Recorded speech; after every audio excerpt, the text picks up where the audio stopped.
Hoje nós começamos uma nova sessão dos livros da Bíblia. Nós temos que lembrar que a Bíblia é uma biblioteca.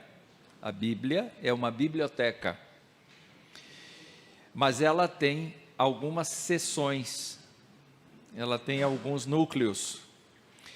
Então, no Antigo Testamento, nós vamos encontrar a primeira seção, que são os 5 primeiros livros, que são basicamente a lei de Deus, a Torá, e toda a fé judaica, inclusive, é baseada na Torá, nos 5 primeiros livros.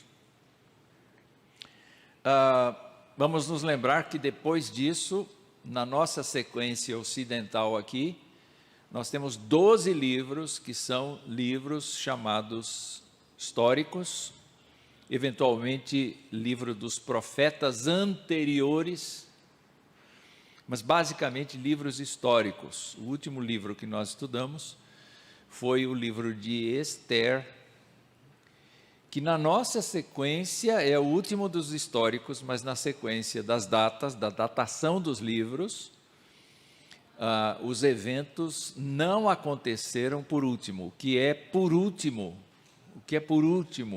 Provavelmente é Crônicas. Por último, provavelmente é Malaquias. Esses livros que tratam do período final da revelação de Deus no Antigo Testamento. Hoje nós vamos começar uma sessão dos escritos. Nós vamos trabalhar Jó, Salmos, Provérbios, Eclesiastes e Cantares, ou Cânticos de Salomão, Cântico dos Cânticos. Esses 5 livros, eles se constituem numa coisa chamada literatura de sabedoria. O livro de Jó está dentro desta classificação aqui. O objetivo de hoje e de domingo que vem, porque nós não vamos conseguir cobrir os 42 capítulos de Jó em 50 minutos. Não vai dar. Então, nós vamos dividi-lo em 2 partes. E ao dividi-lo em 2 partes, nós vamos, então, buscar conhecer a história de Jó e a realidade do sofrimento, buscar ser pacientes nas provações, aprender com Jó a sermos pacientes nas provações que temos e perseverar no Senhor, ajudando também aqueles que estão sofrendo. Esse é o objetivo, ou são os objetivos do estudo do livro de Jó a partir de hoje. Começamos, e eu baseei toda esta aula nas letrinhas miúdas que estão aí embaixo, não é? Que são Arnold B. Bayer B. Descobrindo o Antigo Testamento, uma perspectiva cristã, publicado pela Cultura Cristã em 2001. Não é isso? Então, essas declarações que vão estar na tela são do livro, tá bom? São do livro, são citações do livro. Então, ele começa dizendo que o livro de Jó é um dos 3 livros da coleção do Antigo Testamento conhecidos como literatura de sabedoria. Vamos entrar um pouquinho nesse mundo, que é literatura de sabedoria. Nós temos 2 classes de literatura de sabedoria. Uma classe é a classe de provérbios, que são frases curtas. São máximas da vida cotidiana. Como a gente está se aproximando do Dia da Mulher, não é? Tem um provérbio que diz assim que... Como é que é? Da mulher que é como a chuva, que não para. Que tipo de mulher é? A mulher rixosa, é como um dia de chuva que não para. Esse é um provérbio. Não está falando de Deus, não está falando, mas está falando de uma coisa da vida, de uma coisa do cotidiano. Então, não é só o israelita que tem provérbios, a gente tem provérbios também, no cotidiano da gente, não é? Eu já ouvi muito aquela frase lá, olha como você está subindo, porque você vai descer, coisa desse tipo, não é? A queda é grande, não é? E tem diversos provérbios assim, mas os provérbios, como literatura de sabedoria, são caracterizados exatamente por serem frases que dão uma lição de vida, não é? E esses provérbios, segundo o nosso autor aqui, eles provêm justamente da sabedoria egípcia.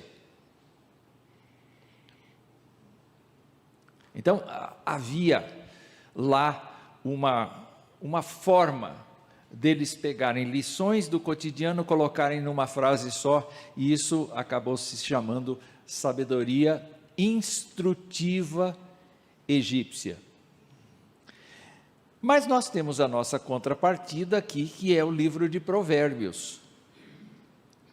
Então nós vamos ter uma coletânea de provérbios na nossa própria Bíblia. Existe, entretanto, o outro lado, que se chama discurso de sabedoria. E o discurso de sabedoria é uma fala prolongada, que não é só uma máxima, não é só uma sentença, mas é um conjunto de pensamentos, de reflexões, que são desenvolvidos. Então, o nosso autor fala de discursos ou ensaios sobre os problemas mais difíceis da vida. E aí há vários questionamentos mesmo, e o livro de Jó é um livro de questionamentos. É um livro de perguntas difíceis sobre a vida. É um livro sobre declarações difíceis do ser humano. Eu creio que o livro de Jó, junto com os Salmos, é um livro que retrata bem a nossa angústia interior. Nós podemos nos identificar com essa angústia interior, e ao mesmo tempo a gente pode perceber, lendo o livro de Jó, que a gente não deve ter medo de Deus quando a gente fala das coisas, quando a gente briga com Deus. A gente está tão triste, a gente está tão encabulado, a gente está tão em dificuldade, que a gente diz: o Senhor desistiu de mim? O Senhor não me olha mais? O que eu fiz para merecer isso? Você pode chegar assim para Deus? Jó chegou. E muitas vezes, não foram poucas vezes que Deus falou isso. Eu preferia que o Senhor me desse a morte, porque eu não compreendo as coisas que estão acontecendo comigo. Eu quero morrer. Alguém já disse isso? Pois é, Deus ouviu? Deus ouviu. Deus ouviu. E nós sabemos que Deus ouviu pelo livro inteiro, né?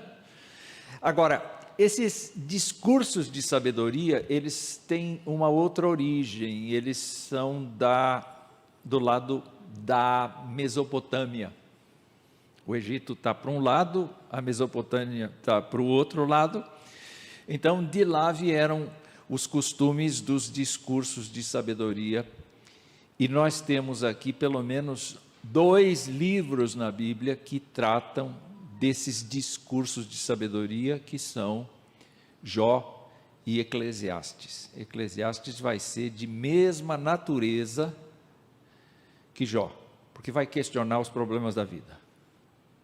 Tudo é vaidade. Vaidade das vaidades, diz o pregador. Tudo é vaidade. Que adianta levantar cedo, trabalhar, quando a gente vai embora e vai nu, não leva a nada. Então esse tipo de discurso é um discurso que existe fora de Israel, mas que também é assimilado por Israel. Então Israel, ainda que seja uma nação que tem monoteísmo, ou seja, adora um Deus só, e as outras nações em volta não façam isso, ele assimila coisas que vêm de fora, como nós fazemos, não é? Como nós fazemos. Esses últimos dias eu tenho assistido muito filme de Amish, não é? Aquele povo que não se mistura com os hábitos dos ingleses.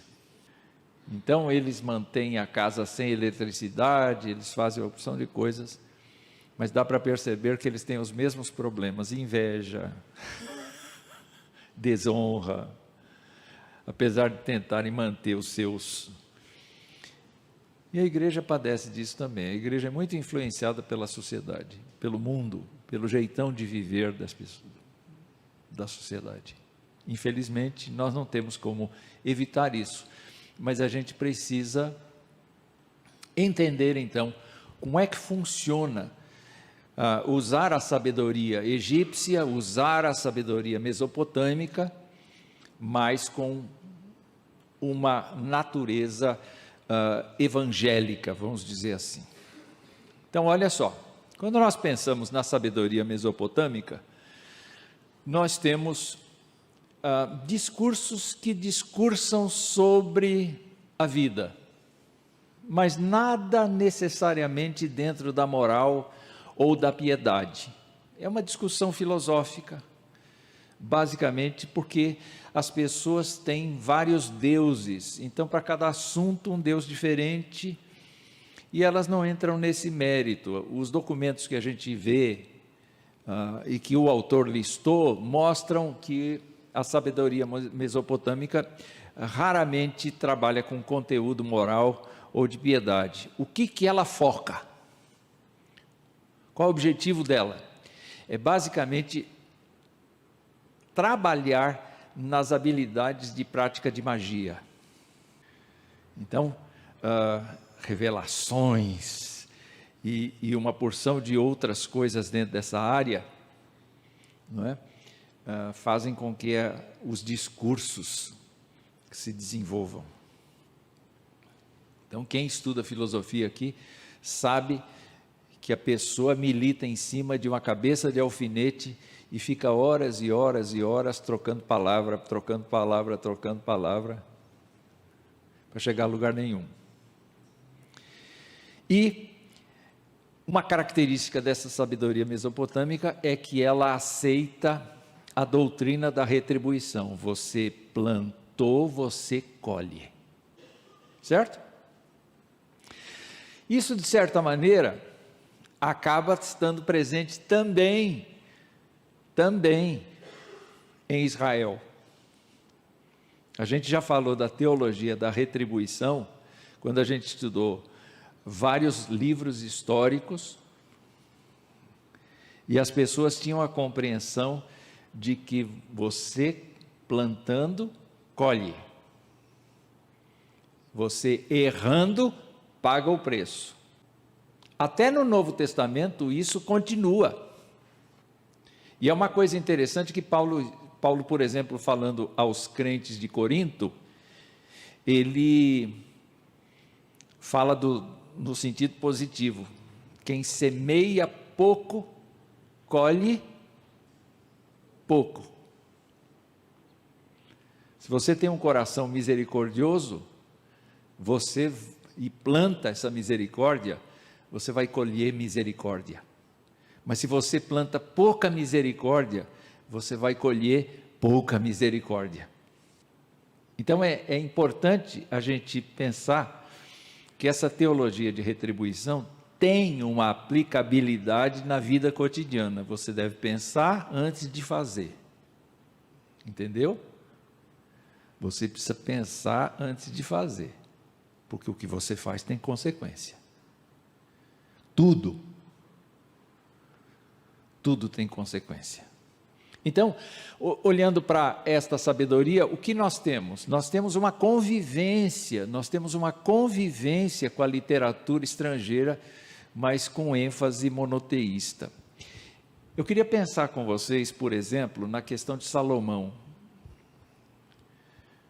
Qual foi a estratégia de Salomão para manter o reino em paz e grande? Casar. Casar com quem? Com judias? Não. Casar com mulheres de diversos reinos vizinhos para fazer aliança com esses reinos. O que aconteceu com a cultura da corte? Acumulou coisa. O próprio Salomão, no fim da vida, depois de ter construído o templo de Jerusalém, ele construiu outros templos para deuses pagãos. Tamanha influência exercida sobre ele. Então ele não estava inocentezinho ali, não sabendo o que... Ele sabia o que fazia, mas essa tomada de influência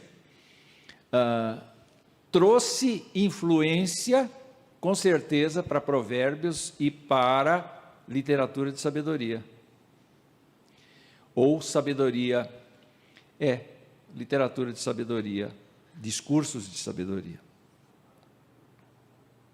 Então, quando olhamos para a diferença que existe entre a sabedoria mesopotâmica e a sabedoria do Antigo Testamento, a gente vê que o princípio que norteia o temor do Senhor, é o princípio da sabedoria.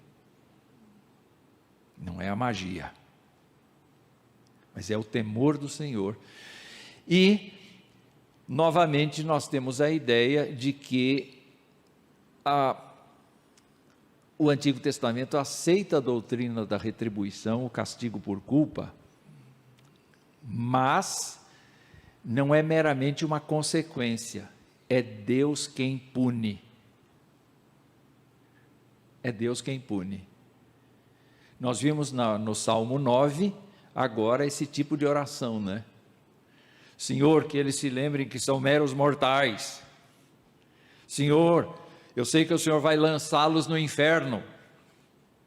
Então, esse tipo de fala é a convicção de que Deus vai realmente produzir resultados negativos na vida de quem pratica o mal. E é aí que a gente começa a pensar nesse livro aqui. Quando é que esse livro, ou por quem esse livro foi escrito, a gente não sabe. Não há evidência, embora se fale da história de Jó, a gente não sabe o autor. Ninguém sabe. Ou melhor, se discute uma porção de teorias, mas ninguém afirma, porque não tem base histórica para afirmar. Entretanto, o contexto histórico do livro, Jó é de Uz, que fica fora da Palestina. Não é? O contexto é muito próximo ao contexto do tempo de Abraão. Dá uma espiada no último versículo de Jó. Na minha Bíblia está na página 564. Último versículo de Jó. Não, os dois últimos. Vamos lá. Dá para ler juntos? Vai. Depois disto, Jó viveu mais 140 anos e viu os seus filhos e os filhos de seus filhos até a 4ª geração, e assim Jó morreu após uma longa velhice. Esse jeitão de falar da idade remonta aos tempos mais antigos, aos tempos mais remotos. Então, com isso, a gente tem a ideia de que provavelmente foi nessa época patriarcal que Jó existiu. Todavia, essa história de Jó, ela é uma história dita de geração em geração verbalmente,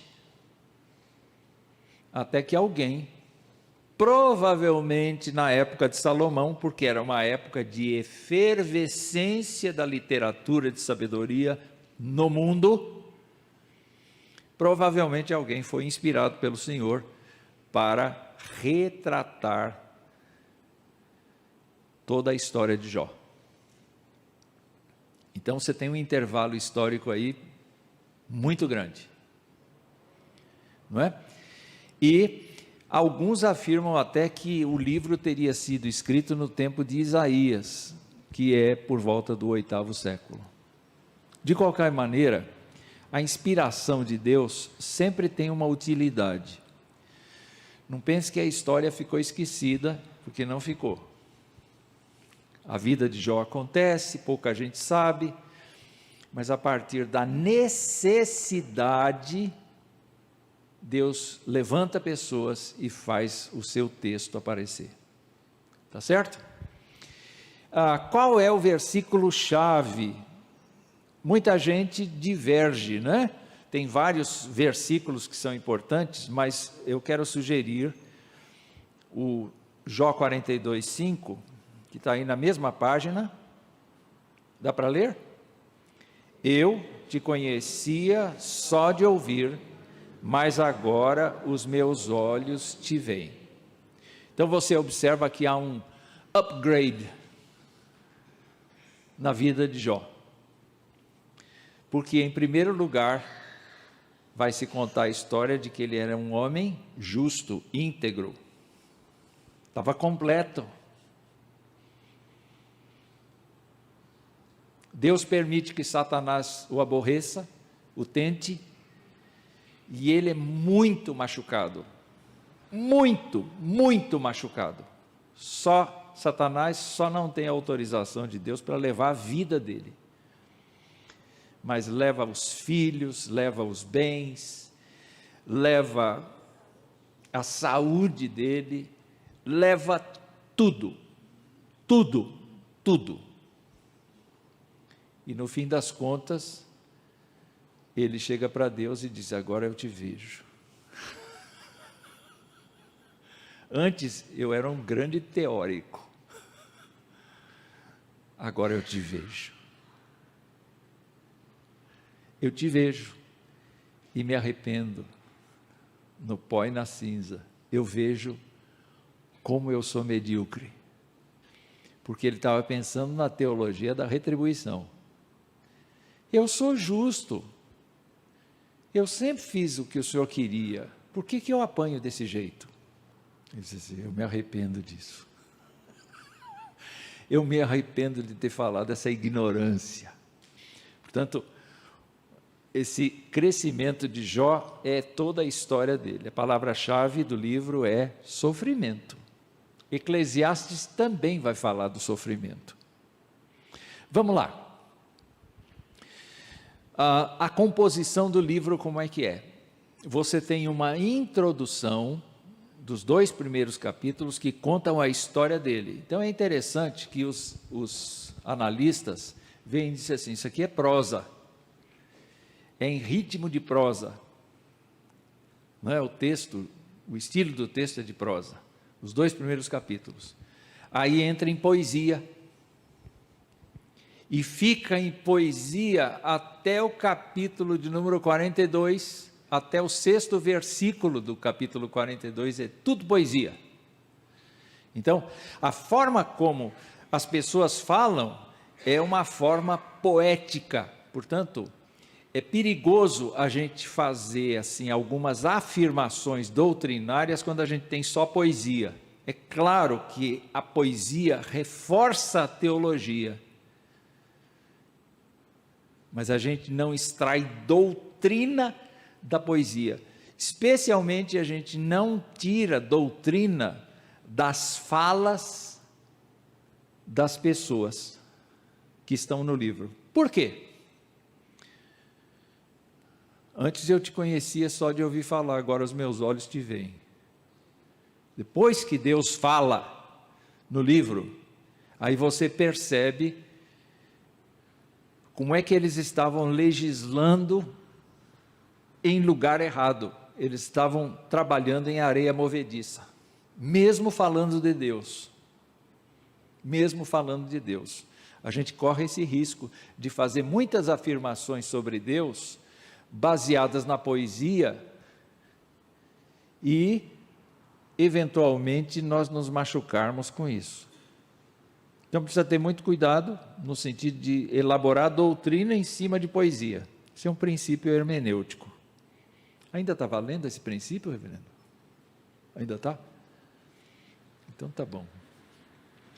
E o livro então termina, esses últimos versículos aí de 7 a 17 do capítulo 42, ele termina em prosa. Então, o nosso comentarista diz, o prólogo e o epílogo em prosa criam uma moldura literária para os discursos poéticos. Começa em prosa, poesia, e termina em prosa. Se vocês pegarem aqui o esboço do livro, vocês vão ver estas situações aqui.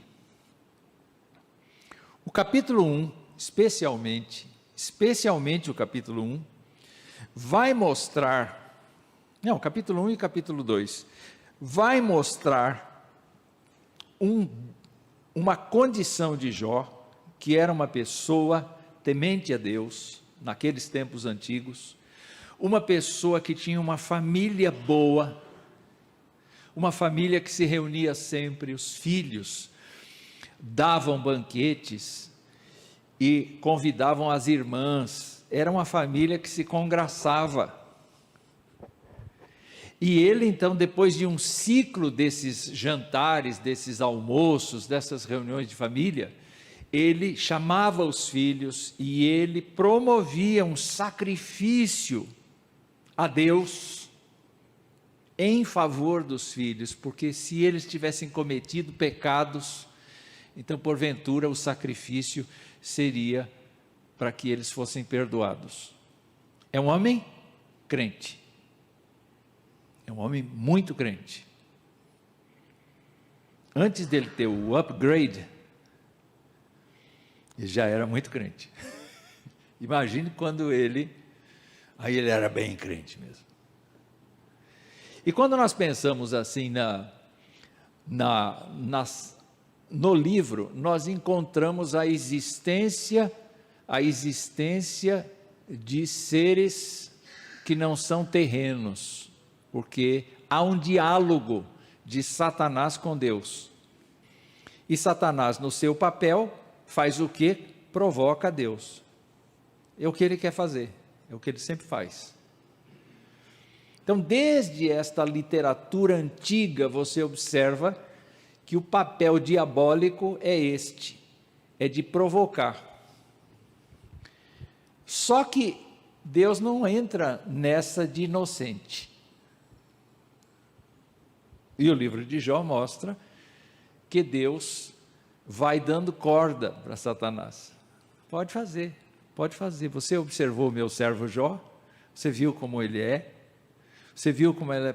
Também o Senhor o cerca de todo lado. Tira essa proteção para ver se ele não te ofende. Pode ir lá. Deus está controlando a história? Deus está controlando a história. Deus vai perder o seu servo Jó? Deus não vai perder o seu servo Jó. O bobo da corte aí é o diabo. E Deus permite, então. Bom, eu tirei tudo que era dele, mas ele ainda continua fiel. Por quê? Porque Jó disse uma coisa aqui muito interessante. Vai lá para o primeiro capítulo, por favor. Quando ele sabe dos desastres que aconteceram com a sua casa, ele perde os filhos, ele perde as riquezas. Capítulo 1, verso 21. Está no finzinho aqui da página 525 e vira aqui e continua. Vamos lá. E disse: nu saí do ventre de minha mãe e nu voltarei. O Senhor o deu e o Senhor o tomou. Bendito seja o nome do Senhor. Eu não diria isso, mas ele disse. Admirável, né? admirável. O senhor perdeu os filhos, o senhor perdeu os camelos, o senhor perdeu os burros, o senhor perdeu os servos, o senhor perdeu. Bom, eu vim sem roupa e vou embora sem roupa. E o nome do Senhor é bendito. Aí Deus pergunta para o diabo num segundo encontro: você viu o meu servo Jó? Capítulo 2. Não há ninguém como ele na terra. Ele é um homem íntegro e reto que teme a Deus e se desvia do mal. Ele ainda conserva a sua integridade, embora você me incitasse contra ele para destruí-lo sem motivo. Também estende a tua mão, toca os ossos, toca a carne dele, para ver se ele não blasfema. Arruma uma esposa para ele que diz assim: você ainda adora a Deus a despeito dessa luta toda? Amaldiçoa a Deus e morre. Ajuda muito a esposa, né? Nesse caso aí. Vou falar sobre isso no Dia da Mulher. A esposa de Jó. Como contribuir para o suicídio do seu marido. É uma boa, não é? É uma boa. Então, Deus disse: tá bom, pode pegar ele, mas a vida dele você não tira. E de repente o Jó está muito doente, está com úlceras, está com tumores malignos, diz a Bíblia. E ele encontra alívio coçando as feridas, de alto a baixo da cabeça, de alto a baixo, com cacos de telhas. Ele se senta, ele não tem aspiração nenhuma de vida, acabou tudo. Não tem cooperação da mulher, não tem nada. Quando a mulher fala: amaldiçoa a Deus e morra, Jó responde assim, verso 10 do capítulo 2. Vamos ler juntos? Mas Jó respondeu: você fala como uma doida. Temos recebido de Deus o bem, por que não receberíamos também o mal? Em tudo isto, Jó não pecou com os seus lábios. Então, até aí, no livro, nós encontramos esta postura de Jó, negando completamente que ele está sem o cuidado de Deus. Ele está sob o cuidado de Deus, e ele tem essa consciência de que está sob o cuidado de Deus. Ele não pode ser ingrato com Deus, sob hipótese nenhuma, apesar de ter perdido família, bens e saúde do corpo. Só que agora se juntam a ele 3 pessoas, que são chamadas aqui no capítulo 2, Elifaz, o temanita, Bildade, o suíta, e Zofar, o naamatita. Cada um vem de uma região diferente, e eles combinaram de ir juntos, condoer-se dele e consolá-lo. Então eles viram e não reconheceram Jó no seu estado. Eles ergueram a voz e choraram, e cada um, rasgando o seu manto, lançava pó ao ar sobre a cabeça. Sentaram-se com ele no chão durante 7 dias e 7 noites, e ninguém lhe disse uma só palavra. Não havia o que dizer, pois viam que a dor era muito grande. Nenhum de nós passou por isso. A gente pode ter passado por um tratamento de câncer, mas perder famílias, perder bens, perder saúde, perder tudo, a gente não teve essa experiência aqui. A dor era muito grande. E é aí que começa então a poesia, porque é Jó quem começa falando, e a primeira coisa que ele fala está no capítulo 3, verso 3, ele diz: pereça o dia em que eu nasci. O dia que eu nasci suma da história, que ninguém se recorde de mim. E ele caminha. Lá no último versículo deste capítulo, ele diz assim, não tem, verso 26, 3:26, não tenho descanso, não tenho sossego, não tenho repouso, só tenho inquietação. O coração de Jó está totalmente dilacerado, em dúvida, porque ele se pergunta, o que é que eu fiz para receber isso? Ele desconhece o conselho divino, ele desconhece o bate-papo do Senhor com Satanás, ele desconhece as permissões que Deus deu, ele desconhece essas coisas, ele só tem em vista aquilo que ele foi e deixou de ser, e o que ele está vivendo agora, e ele diz, o que eu plantei para colher isso? Esse é o dilema dele. Então aí, nós temos, de acordo com a divisão do livro, 3 ciclos de discursos. Então, nós temos o Elifaz, como é que é o nome deles? Um é Elifaz, o outro é Bildade, o outro é Zofar. Eles começam a falar, nem todos falam a mesma quantidade de coisas, não existe igualdade entre os discursos, alguns falam mais do que outros, não é?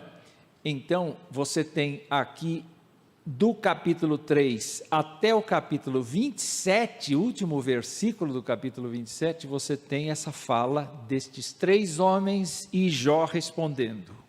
Então, você tem esses diálogos, dentro desse contexto de discurso. Aí você tem no capítulo 28, uma fala de Jó, que é chamado de hino da sabedoria, e depois disso você tem o discurso de Jó, retratando como era a sua vida antes, como é agora, e Jó reafirmando a sua inocência. Eu fui zeloso, eu fui criterioso, eu não entendo por que Deus me esmagou, e foi Deus que me esmagou, eu não entendo, e eu quero saber o que é que eu fiz para merecer isso. Então, sempre esse discurso é recorrente, Jó sempre faz esse discurso no decorrer do livro todo, sempre, porque ele não sabe dizer, e é claro que os seus amigos têm algumas receitas, não é?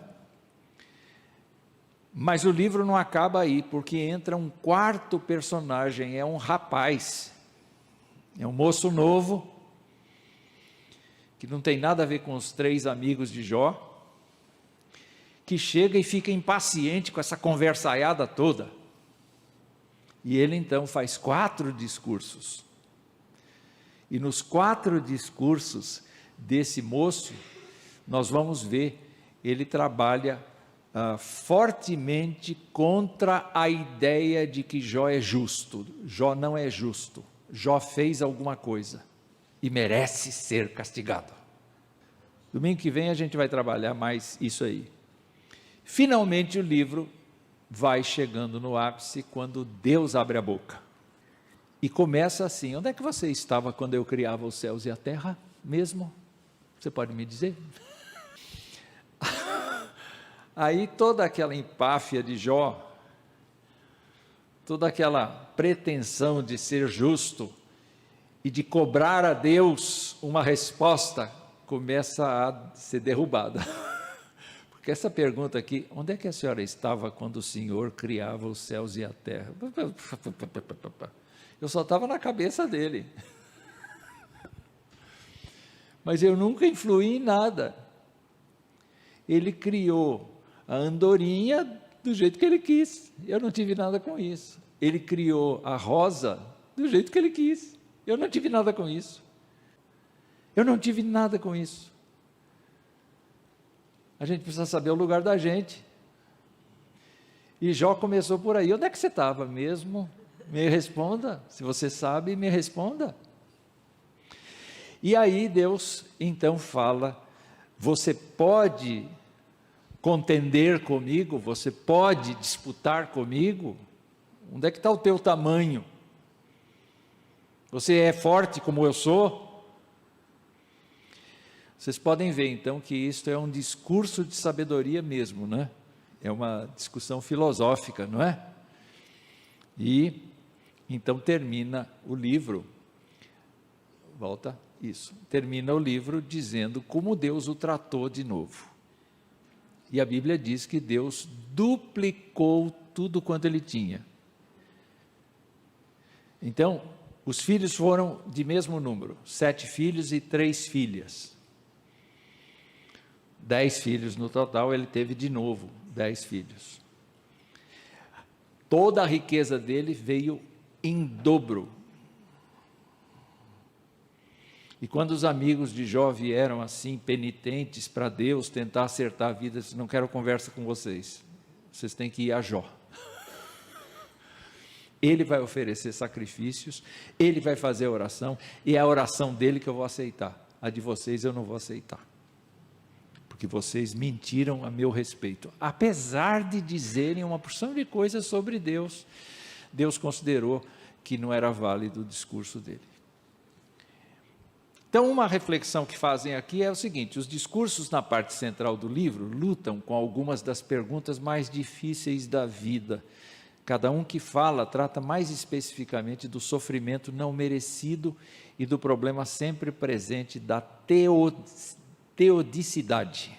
E por teodicidade, nós devemos entender que é a tentativa de justificar a maneira de Deus lidar com o mundo. A gente sempre explica como é que Deus trata com o mundo, né? Mas a gente não sabe direito. Então, algumas perguntas do livro. Se Deus é todo-poderoso e ao mesmo tempo é amor, conforme é afirmado ao longo de toda a Bíblia, então, como pode haver mal no mundo? Essa é uma questão discutida lá. Outra questão: como é que os ímpios podem prosperar se Deus é justo? Deus não gosta da desonestidade. Como é que as pessoas podem prosperar e Deus deixa barato? Não é uma boa pergunta?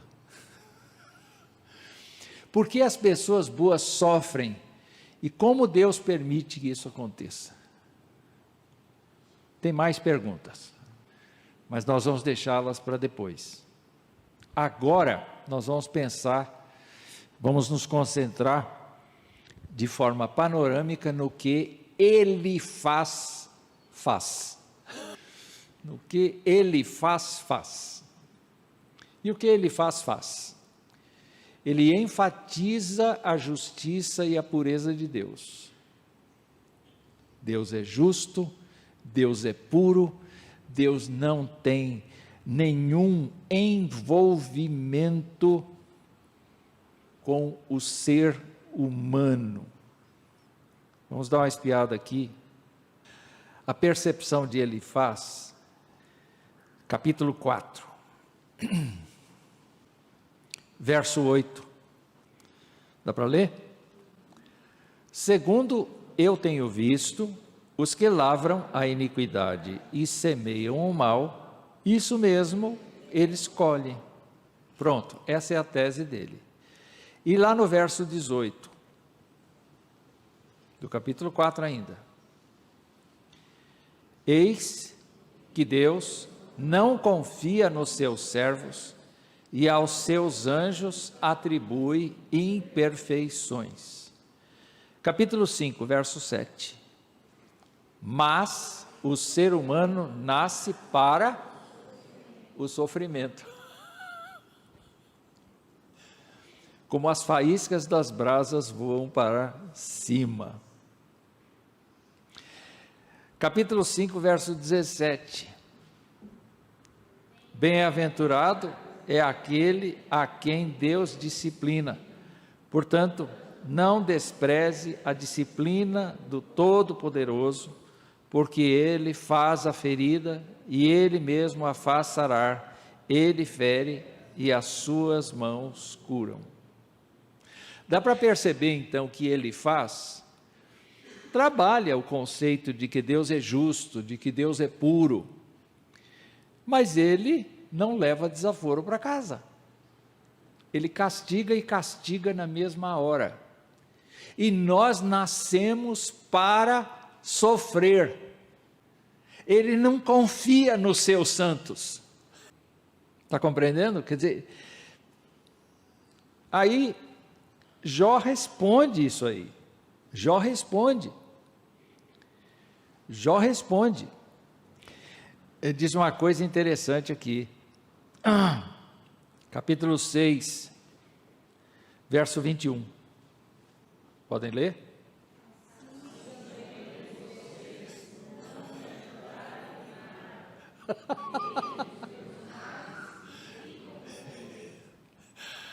Você não está ajudando. Já ouviram isso em algum lugar? A gente tenta melhorar a vida das pessoas e as pessoas dizem assim: você não está ajudando, você está piorando. Jó entende que essa fala de Elifaz não contribui para esclarecer a dúvida que ele tem. Não contribui para esclarecer a dúvida que ele tem. E Jó vai, então, tecendo comentários aqui, e ele entende claramente que a vida dele é um sopro. Capítulo 7, verso 7. Veja como ele está. Vamos lá, 7:7. Pode ler?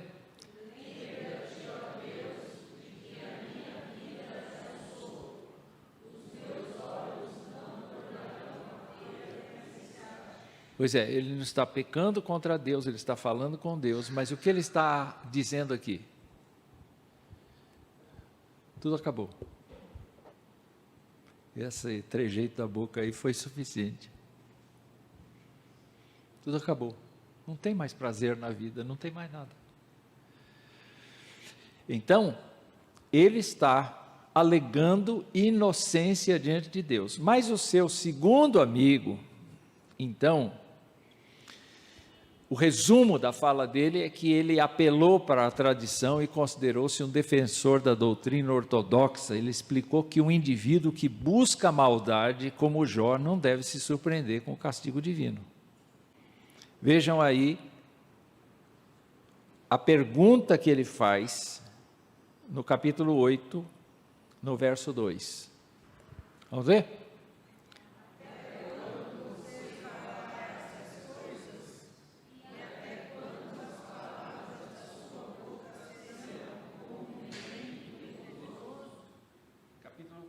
Verso 4 agora.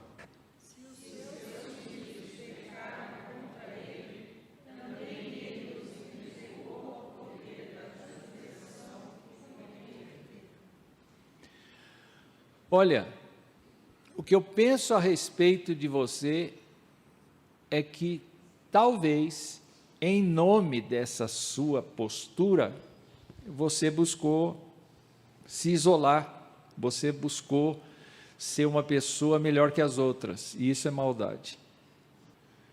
E você vai receber o castigo que merece. Você não deve se surpreender com o castigo, porque você se julgou melhor que os outros. E por aí vai.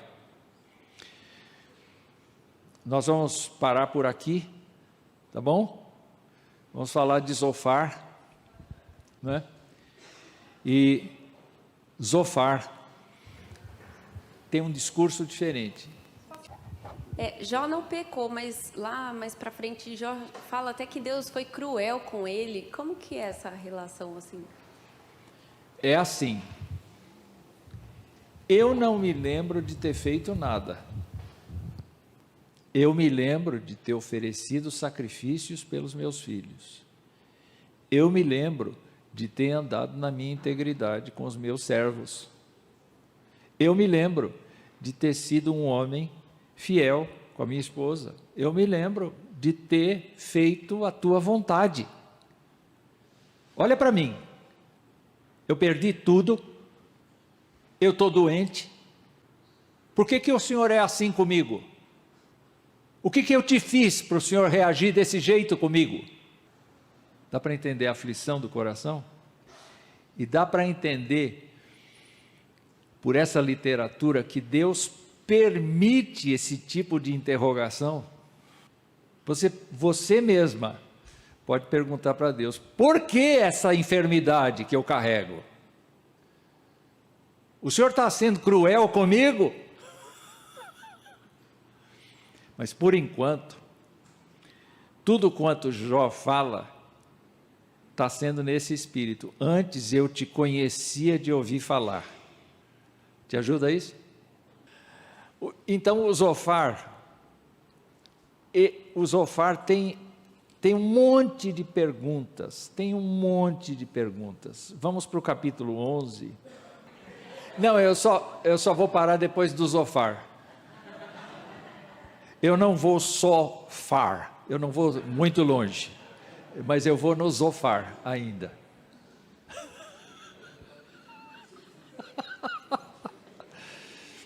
Vamos lá, só no Zofar. Não fecha a Bíblia não. Eu sei que o arroz pode esperar mais 3 minutos. O Zofar. Só para vocês terem alguma ideia do Zofar. Verso 4 em diante. Eu vou ler para ser mais rápido. Pois você diz: a minha doutrina é pura, eu sou limpo aos olhos de Deus. Mas quem dera que Deus falasse e abrisse os seus lábios contra você e lhe revelasse os segredos da sabedoria, pois a verdadeira sabedoria é multiforme. Saiba, portanto, que Deus permite que seja esquecida parte da sua iniquidade. Você nem sabe que está pecando, mas está. Será que você pode desvendar os mistérios de Deus ou descobrir a perfeição do Todo-Poderoso? A sabedoria de Deus é mais elevada do que os céus. O que você pode fazer? Ela é mais profunda do que o abismo. O que você poderá saber? A sua medida é mais longa do que a terra e mais larga do que o mar. Se ele passa, prende alguém, chama a juízo. Quem poderá impedir?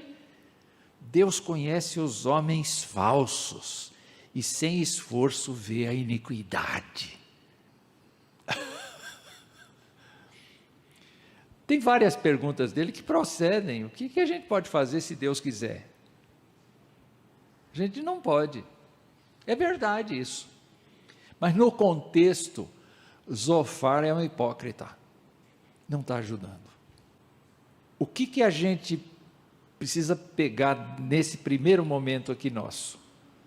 A gente precisa pegar no primeiro momento que houve uma razão justa para Jó sofrer. Nós sabemos pelo livro que foi a intenção do diabo provocar a Deus. Mas enquanto o diabo provocava a Deus, Deus dava corda para o diabo fazer o que quisesse. No entanto, estava trabalhando em Jó para ele ser uma outra pessoa. O Novo Testamento vai explicar para a gente que Deus não nos castiga para destruição, mas nos castiga para construção. A disciplina do Senhor visa a nossa construção segundo a imagem de Jesus. Então, se você está passando por algum problema, você não é de ferro, Jó não era de ferro. Leia Jó. E você vai ver que Deus nunca o abandonou. Deus não vai te abandonar também. Viu? Agora sim, pode fechar a Bíblia.